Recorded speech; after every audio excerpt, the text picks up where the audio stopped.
Hello everybody, my name is Mary and welcome back to my channel. If today your first time, I say hello, my name is Mary.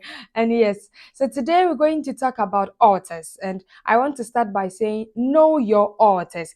The authors in one person's family is totally different from the authors in another person's family.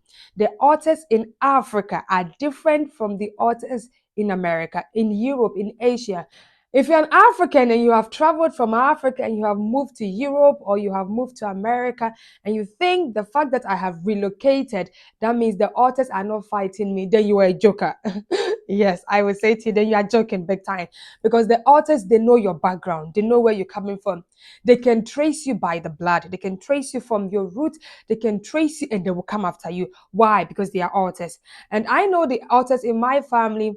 I used to think I know, but okay, so life is teaching me that I don't know a lot of things in my own family, which is true because it's not something I would deliberately say I want to know my authors, but now I would say, my dear, know your authors because the reason why you are the way you are is because of the things fighting you. Let me repeat that. The reason why your life is the way it is because of what is fighting you. The reason why you are successful, the reason why you are failing, the reason why you are struggling, the reason why your life is like this, like that, the reason why you're not experiencing favor, goodness, mercy, kindness is because of your background, it's because of your foundation, it's because of what is fighting you. Now, the topic of authors is extremely big, very big, bigger than myself.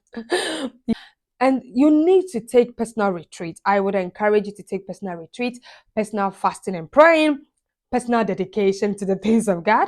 Why? Because you can do a lot of things and you can deviate. That's what the devil does. Jesus said, he said, Martha, Martha, you are worried about so many things. For you are worried about so many things. One thing is very important, and Mary, my name is Mary, and Mary has given herself unto. We can be busy doing so many things. The devil can be busy with us, even in the church, doing so many things, and our lives will still not reflect victory. Yeah, our life will still not reflect glory. Our life will still not reflect deliverance. Why? Because we are distracted. And you would say, okay, let me not go there. But yeah, I would say everybody once in a lifetime, once in a while, you need personal retreat. I did the same for myself, and the Lord told me this and this and this and this is what is happening in your life. It's what is happening in your family. It's the reason why this is going this way and this is going that way. So you need to take personal retreats. Somebody, I put it to you, take that personal retreat. Do that for yourself. Do that for your spirit. Do that for your family. It's needed. Back to the topic. Authors. Know your authors, somebody. Know your authors. I will take it one by one. I will take it one by one.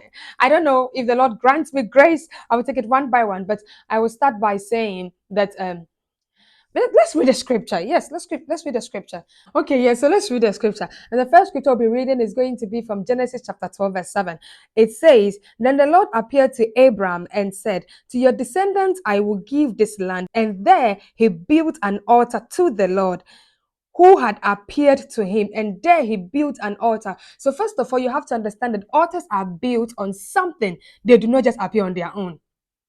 No, it doesn't happen. Altars are built on something. So in this scripture, you realize that the Lord came to Abraham and said this and this and this and that to you and to him. And then Abraham built an altar. So he's saying, on this word, I build an altar. What is an altar? An altar stands for a sacrifice.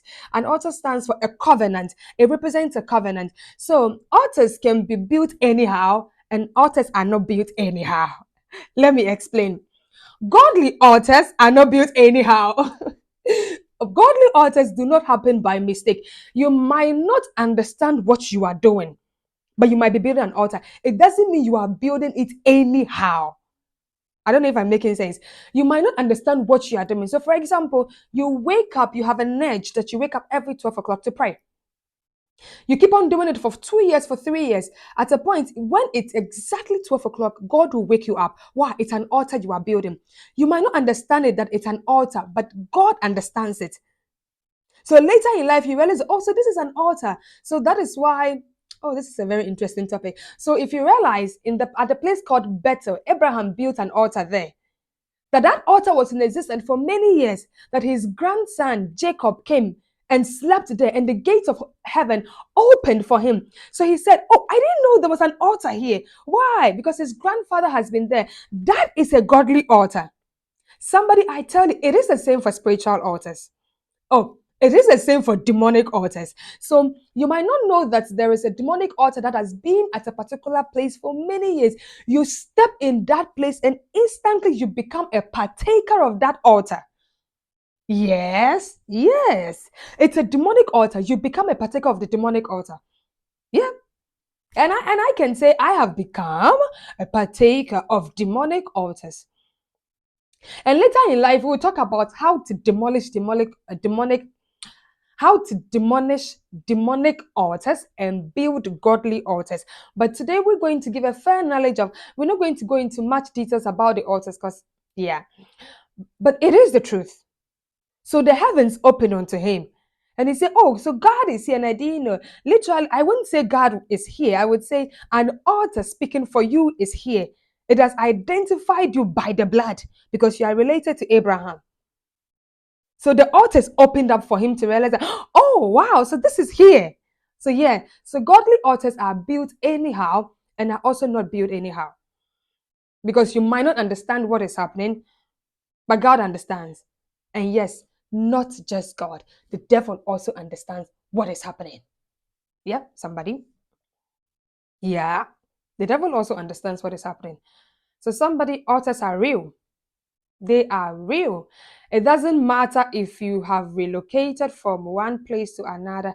I put it to you that the altars in your family, they are real. They know you. It didn't matter whether you are black, you are white. The difference is that we all fight different altars. Yeah. And I can also put it to you that they reflect at different stages of life.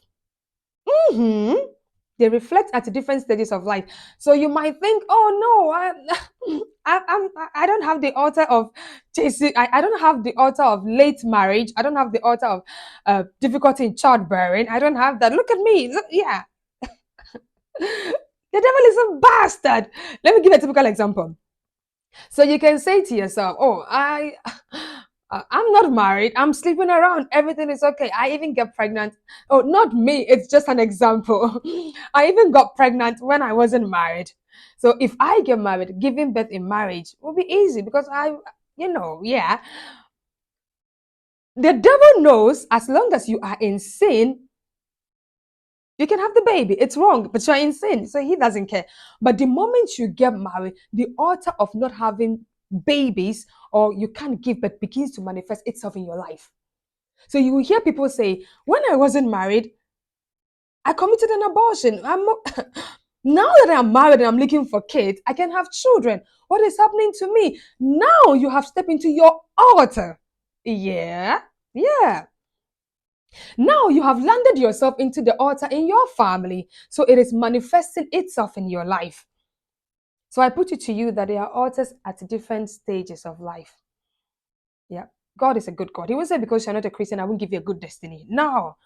So that is why people are not Christians, but they have tapped into their destinies of becoming inventors. They have tapped into their destiny of becoming great people. And so they are great people. Even though they are not Christians, they are great people. Why? If you discipline yourself and you follow what and you find your purpose, you will exhibit God's given nature, even though you are not a Christian.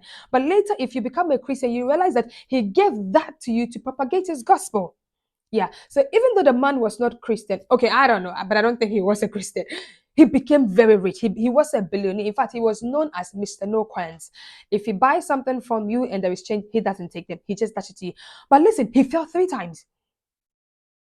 He rose again and fell again. But before he died, he went with nothing, literally nothing.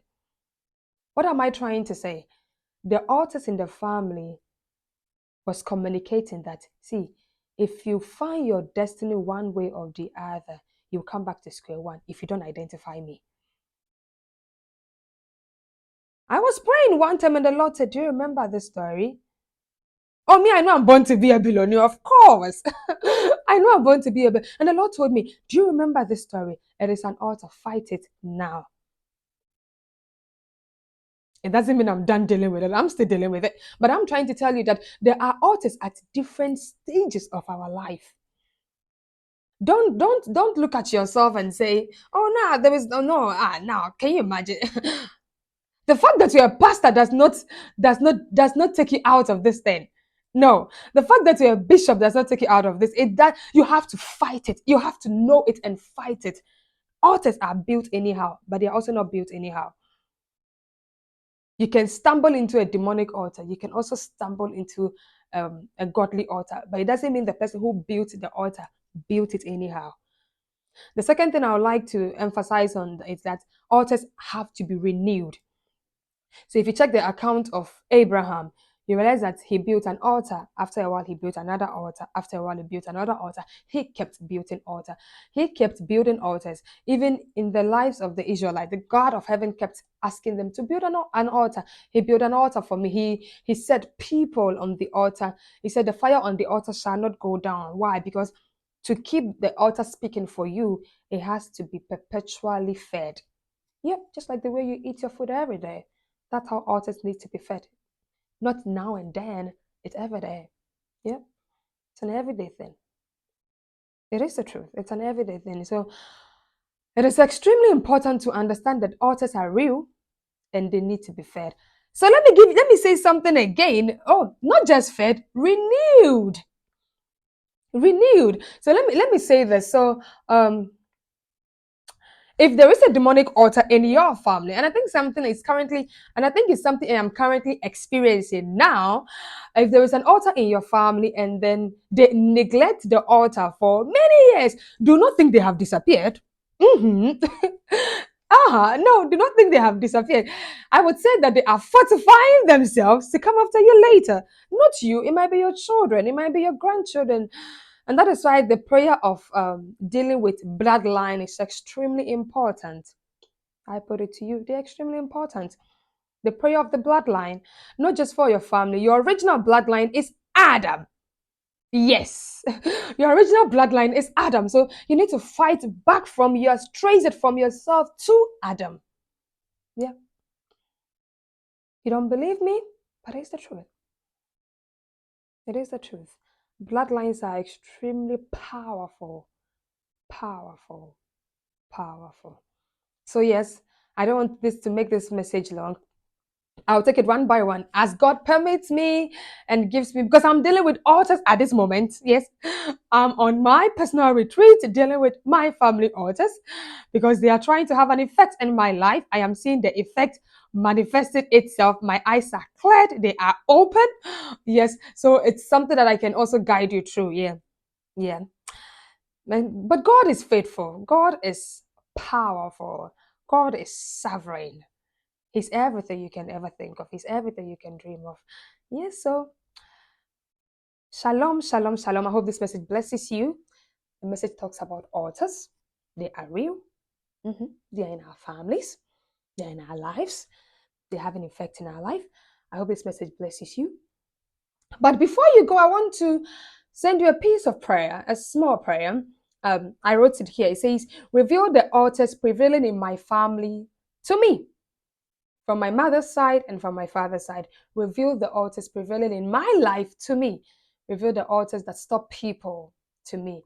I pray for you this day that as you watch this message, that the Spirit of the Most High God will communicate to you, will speak to you, will open your eyes, will talk to you in your dreams, in your day-to-day activities. We reveal to you that this is the part you have to deal with at this moment. Yeah, because sometimes I don't want you to jump and go high and then you get unnecessary attacks because you can't deal with all the altars at a moment.